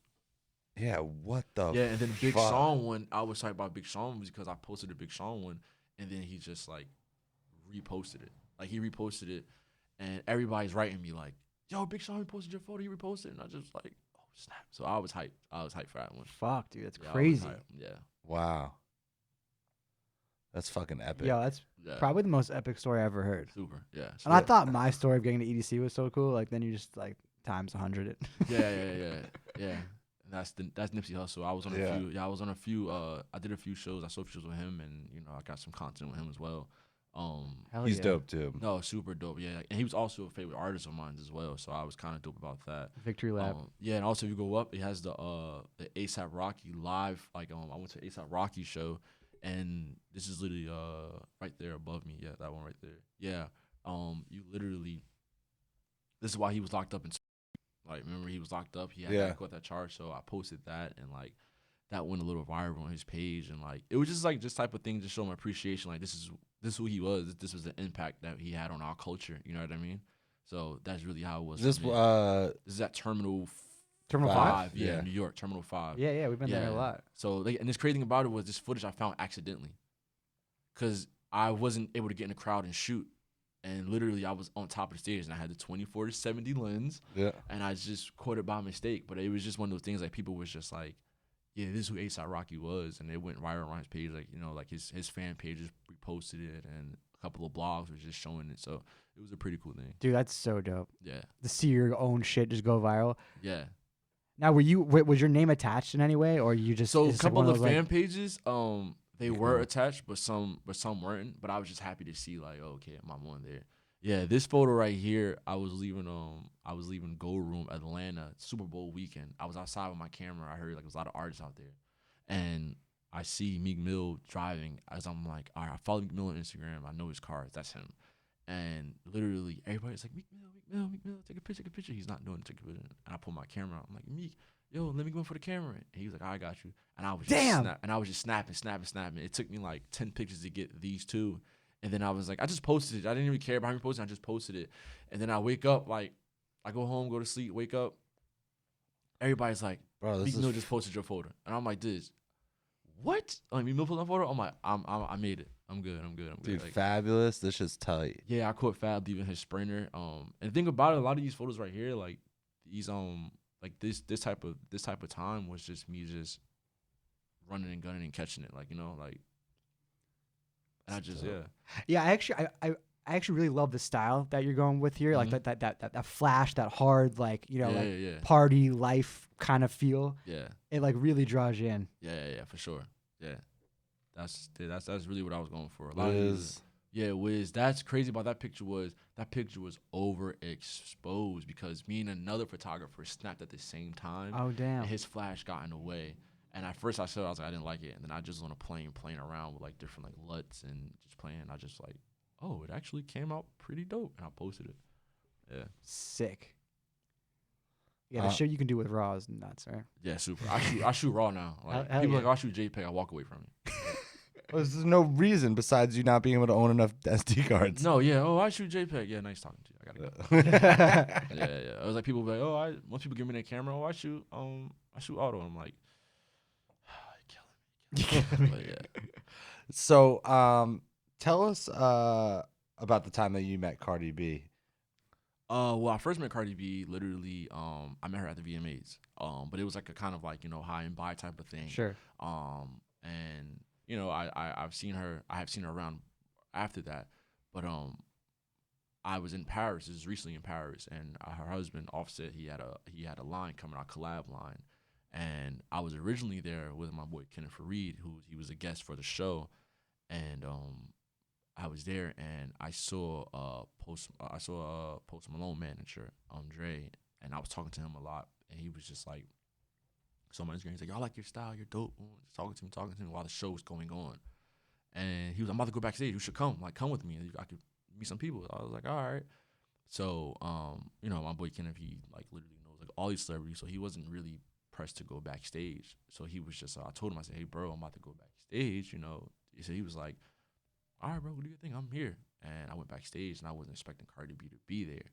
So I see Cardi B, and I'm like, she has a mask on her face, but I knew it was hers. And I went straight to my VMA. She had a mask on her face? Yeah, she had like a mask. Like the photo recently, if you go up all the way up, she has it's like a black and white photo. She has a mask on her face. Like it's right there. You see that one? Oh, yeah.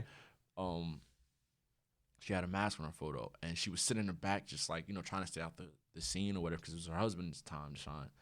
And I go to her, and I'm like, hey, I'm scared. I don't even remember me, but I shot these photos for you. They went viral at the VMAs. Her first response was like, damn, can you catch my whole outfit? Like, you know, you messed my shoes up, you know, Cardi B. And I just was like, this. Fuck. But she was like, nah, but she said, no, I like it. And, you know, she's loud. So she was like, yeah. She said, my boobs look nice right here. Yeah, because I'm like this, and I'm comfortable. I'm like, yeah. I don't want to say, yeah, they look fire. I was like, yeah. So she was like, no, good work. She's like, you want a picture right now? And I was like, yeah, if you fill up for it, cool. And she literally was just like posing for me. Like, just, I got you right now. Photos. And I got tired of like just going through color, and I like black and white. I'm a big black and white fan. So black and white. And That came out fire. Yeah, and I sent it to a couple of people, and everybody was just like, her fan pages, her blogs, and, you know, her friends, they were just reposting. So like, even like her stylist was like in my comments like, yo, you're fire, guy DMs. People were like, oh my God, like, yo, here's an email address, you know, we gotta like really work. And I just was like, cool. So That's how I Fuck got. yeah, dude. Yeah, that's how I got a lot of. Yo, you lot just of keep work. being in the right place at the right time. That's really You're nah. so That's good. really nah. That's really, I was like, you I gotta be love right that place, shit. right time, but you also have to produce. Like, you also gotta be nice in your work. Well, 100%. Like Yeah. you had a lot of moments that you could have fucked up, 24 to and 70 you fucking lens. crushed it. Yeah. Was this you just kind of were there, or Yeah. did you get? So what happened was I was there with For everyone who can't see, we're looking at Drake. Yeah. So he performed at the Barclays Center, and at the time I was there. I was I had got some tickets to go, and I ended up getting my camera in, and I got like backstage passes. But the thing about it was they wasn't letting anybody backstage at the time. They was like, oh, hold off.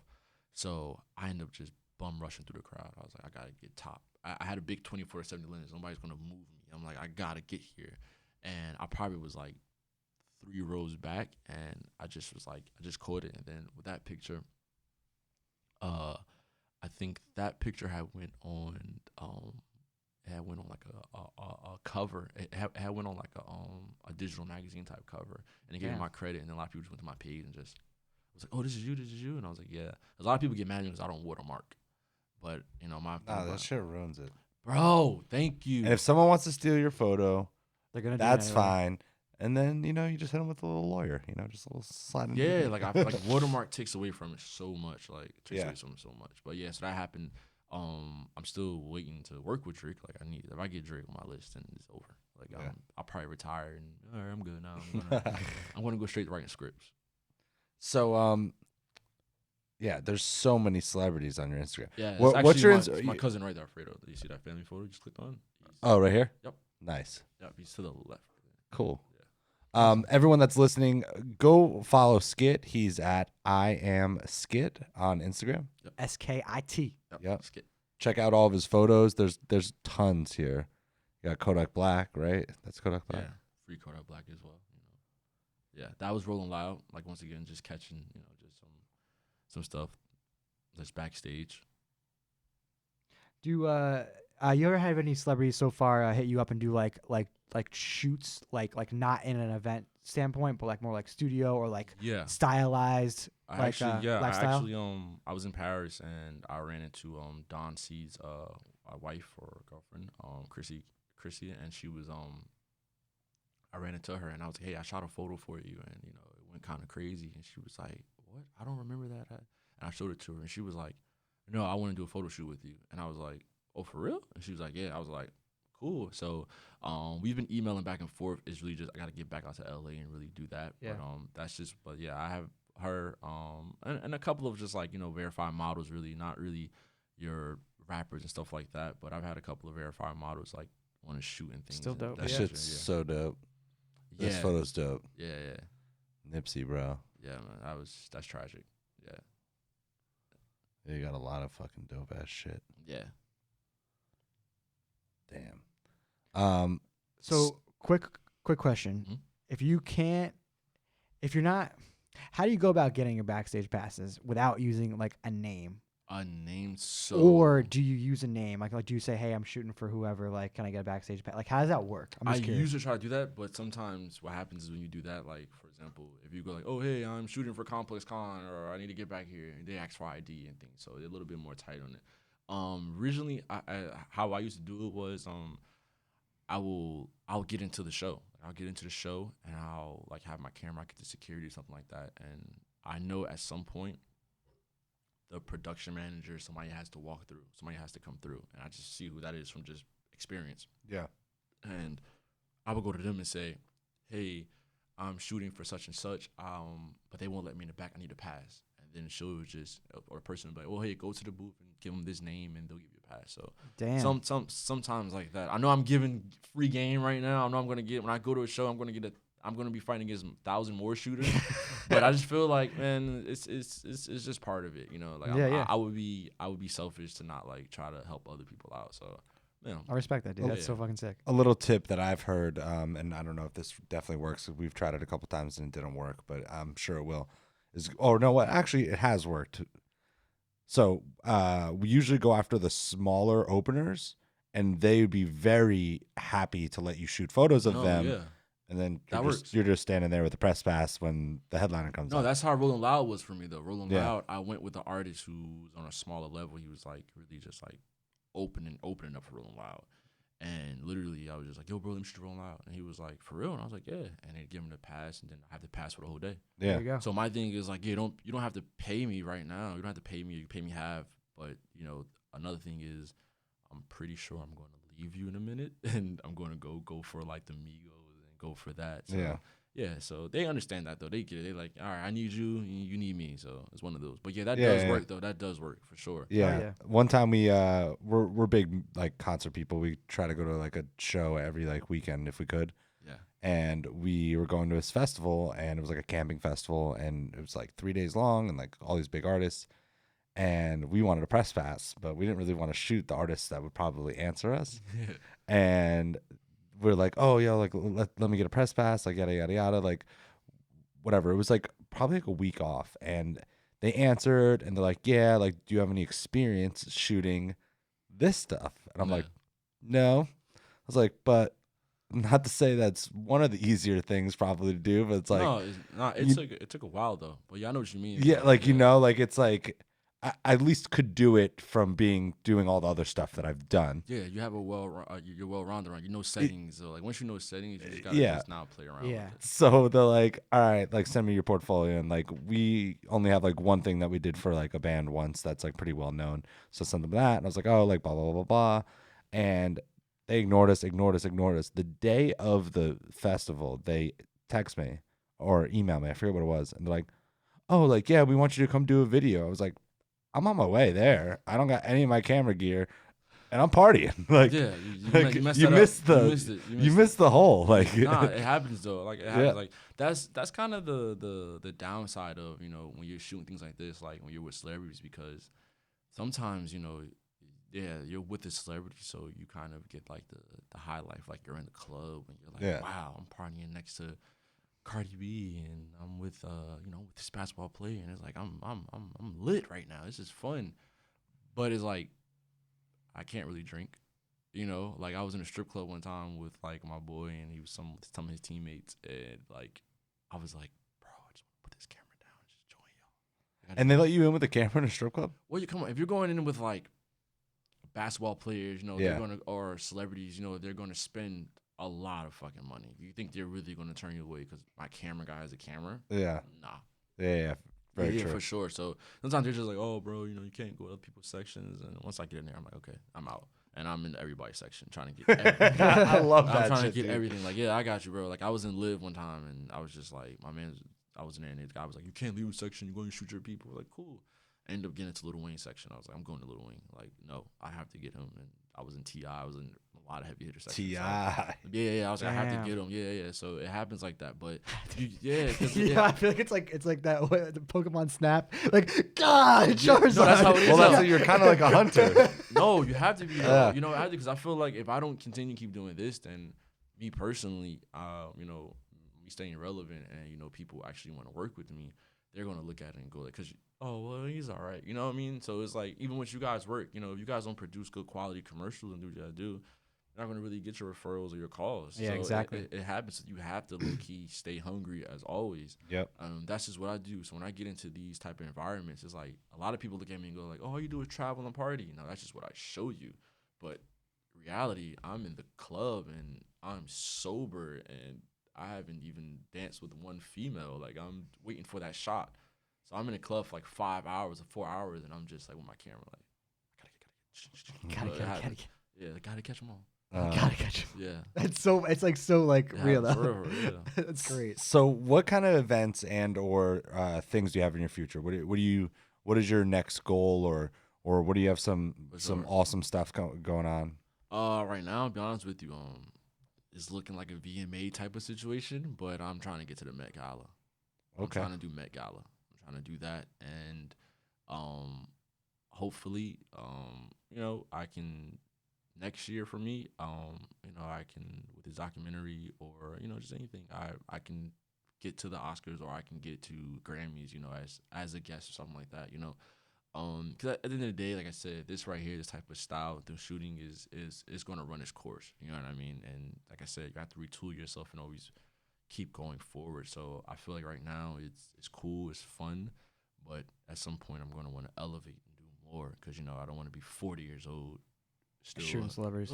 catching people. Yeah, Like, yeah, no. yeah. So Like I already caught them all. Yeah, like who wasn't want me to catch? Like it's so many now that I don't even know their names. I know. There's so many stuff. I'll go like this. Oh, that's such and such. I'm like, Well, like, how about no disrespect to the gentleman who passed away, but like Pop Smoke.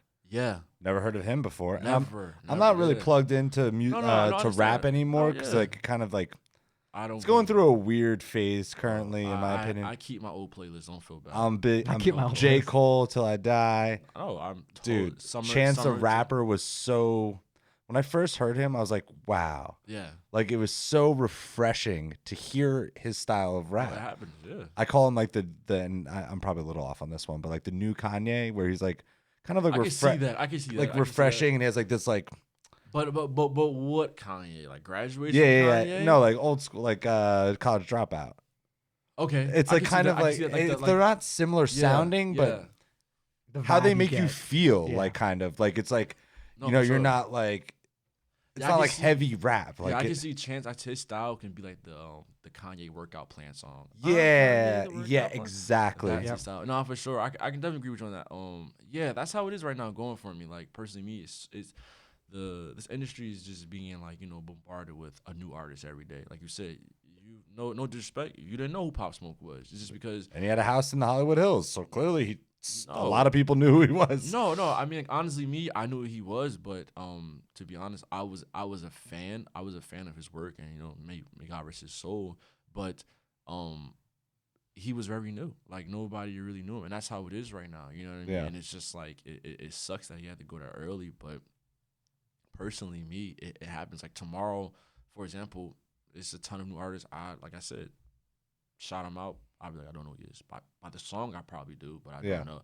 But Yeah. don't feel bad though. Like honestly, I'm just saying, when you go to my phone right now, I have songs from like early 2000s. Yeah, all And day. I'm just like, and people get in my car and they're like, you don't listen to this new thing? No, man, I'm playing this old 50 Cent. yeah, yeah, hell yeah. I'm playing this Kendrick Lamar, Good Kid, Mad City. Like, this is Yeah. what I want to hear. Like, Yeah. like the new music is more or less just melodies and oversight. It's the beat. Yeah, Yeah. For sure. like it's like the dedication too, bro. Yeah. So We what do need- you guys really bump when you guys are setting up? Because I have a playlist I play when I'm setting up or I'm editing photos. We're all over the place. Yeah. Honestly, it's We're probably like crazy.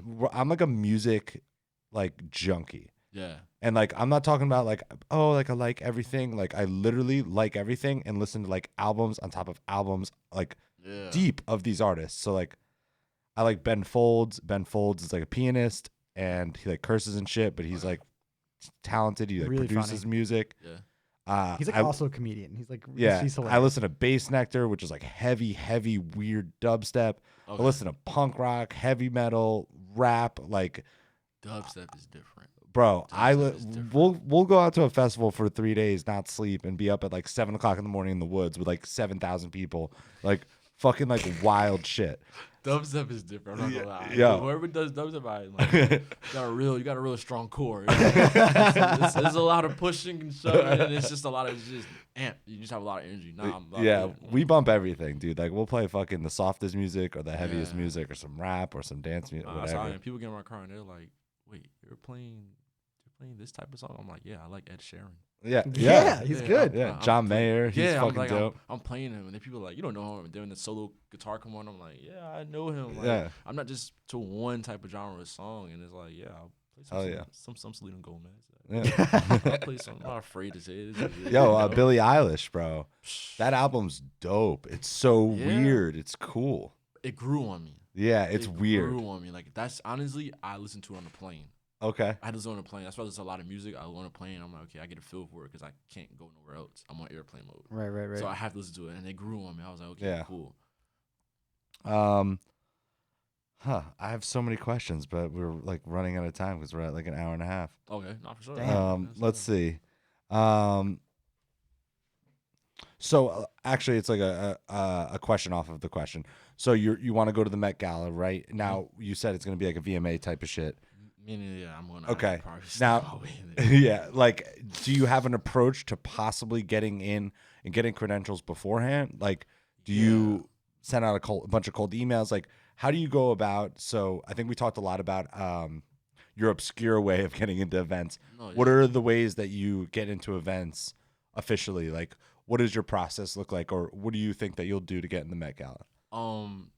To get in the Met Gala for me really is going to be very difficult because a lot of people there. It's a private type of thing. Like, you know, unless you're with mainstream artists, and they're like, no, I need a ticket, a media pass for my videographer or my actual photographer.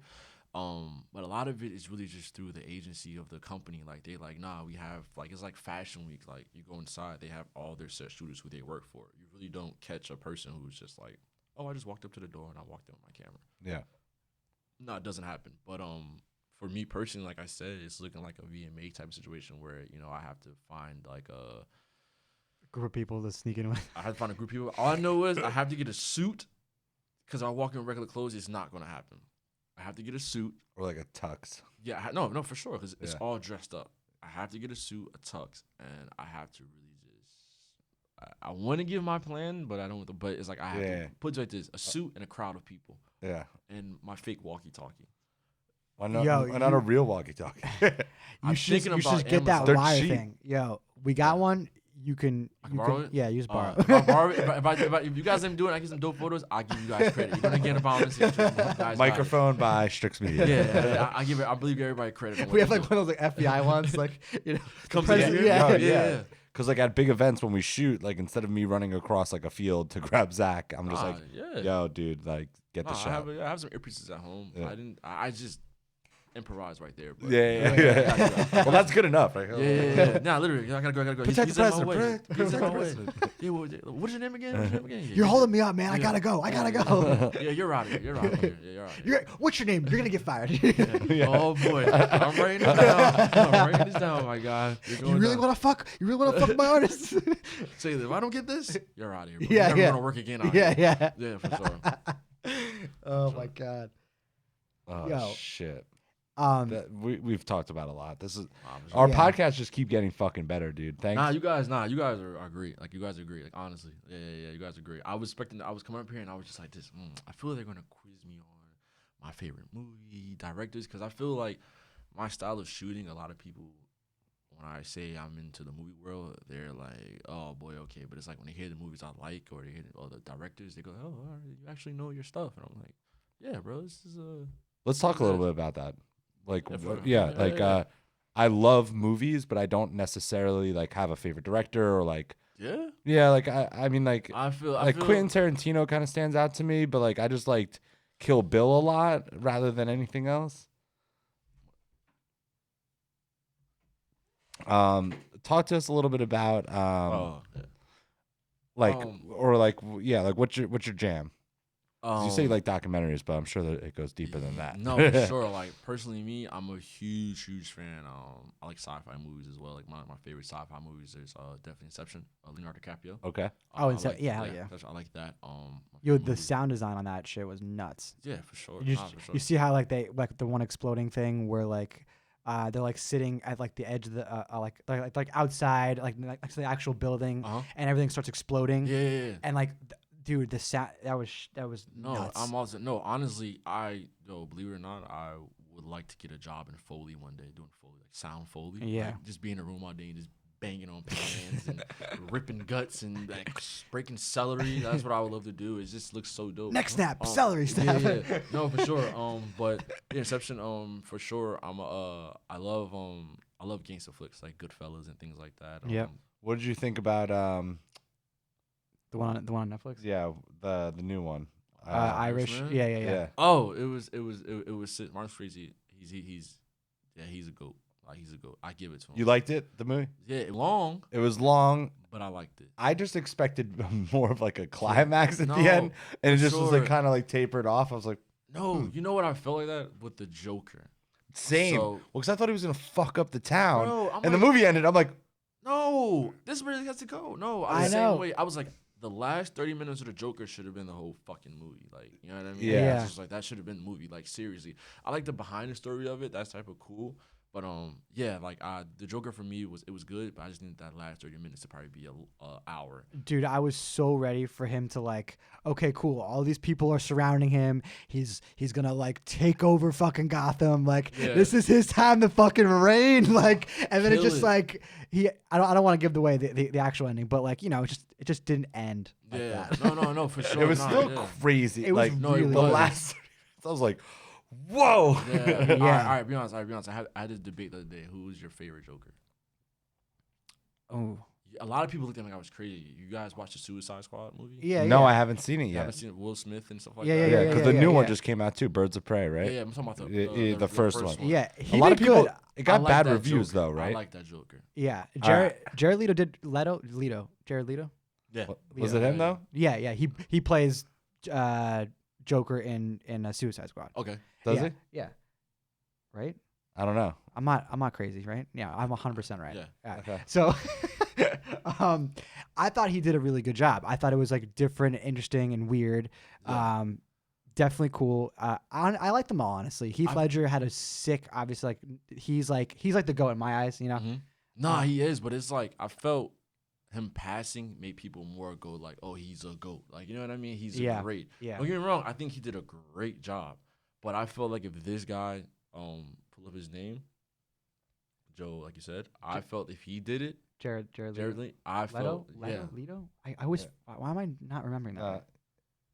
Yeah, I don't really remember. Yeah, but I felt if he would have did the joke, I felt he would have killed it. Like I honestly felt he would have killed it. Yeah.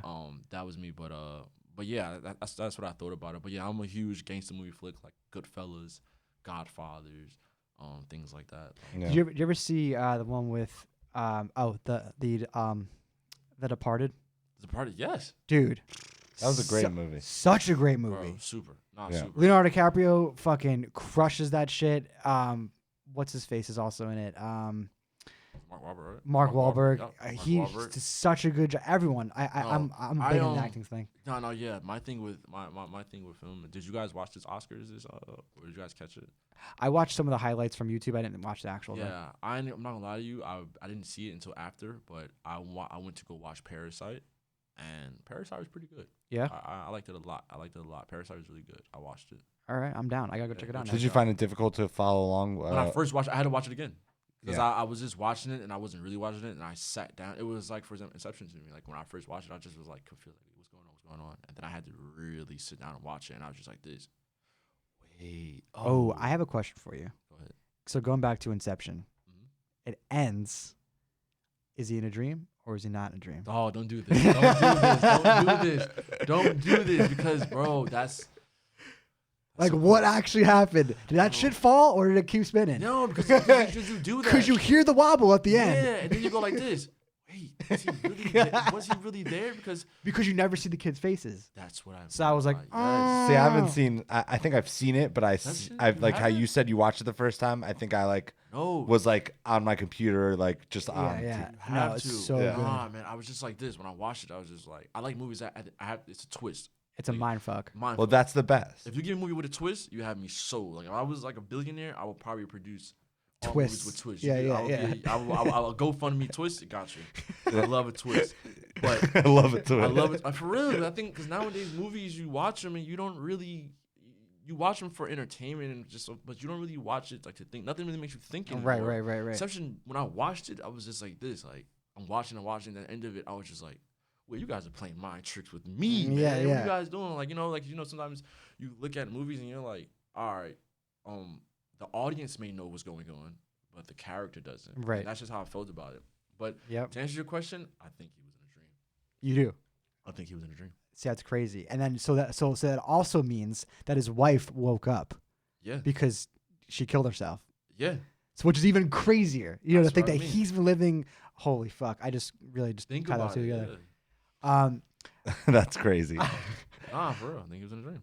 I had one more thing on. Now it's gone. I keep No, doing that to myself. Deception, it happens. It happens. It happens. You get into Oh, that's what I was gonna say. So things that make you think. You're big into sci-fi.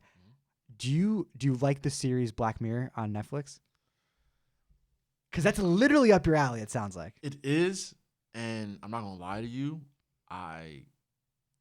I watched like the first couple seasons, and I just kind of fell out of it. But believe it or not, a lot of people will look at me crazy, but I've been on my How to Get Away with Murder. Okay. That's for me. That's been a little. It's nonstop intense and a little bit of sci-fi into it. But Black Mirror is the same thing. Black Mirror, it's like, for example, like American Horror Stories. Yeah. I can watch American Horror Stories all day. Yeah. You know, it's stuff like that. So I know what you mean. Yeah, but Black Mirror for me, it is up there, but it just doesn't give me a lot of just like, it doesn't leave me on the edge of my seat. I got you. Yeah, for sure. That's it. That's it, dude. Nah, cool, Thank man. you so much for coming. Nah, thank you guys for having me, for Yeah. sure. Dude, this is probably one of the cooler podcasts we've ever had. Sorry for all the For real? other Oh, podcasts out appreciate there, it. but you know, You guys, fucking my crush- first really podcast, so Hell yeah. started off good. hell yeah. Hopefully, I get a couple of good more, but for sure, man. Thank you for having me, for sure. Well, thank you guys so much for tuning in. If you haven't already, go on to your favorite podcast app, hit that subscribe button, leave us a review, follow us on Instagram at StrixMediaNJ. Join our Facebook group if you are a creator and you are in the New Jersey, New York area. It's NJ/NYC Creative Collective. It's a great place to meet up with other creators, connect with people that are doing the same thing, collaborate, post a gig, sell some gear. Really just get out there and collaborate. Skit, where can they find you, bro? You can find me at your local concert. Probably sneaking it. No, honestly, follow my Instagram. I am Skit. Literally the I am Skit Facebook page is coming. Website is also coming with a lot of my content on there. Hell yeah. But right now I'm heavy on Instagram, TikTok as well. Just playing around with All that. right. Twitter. Like I said, yeah, just follow me, check my stuff out, and like I said, I'm always down to collab and just work with a lot of new creatives, and you know, we can just build. Cool. Fuck yeah. One last question. Ready? Do you know who Krill was here? Krill? Yeah. Kyril was here. Kyril was here. Sounds He's a familiar. photographer that works at like parties and stuff. Okay. Well, He gives people like champagne facials and shit. oh God, no. No? He sounds pretty lit though. I'll show Yeah. I'll show I you him gotta want to after. hang out with him. Yeah. When you said champagne facials, I'm like, that's goals. That's his Man, thing. For real? Like his art is like taking photos of girls getting like champagne Yeah, you facials. see, it's like that. Nah, for sure. I'll show you him Nah, after I we got you, definitely. cut it. Yeah. All right. Well, thank you guys so much, and we will see you on the next one. Later. Thank you guys. Appreciate it.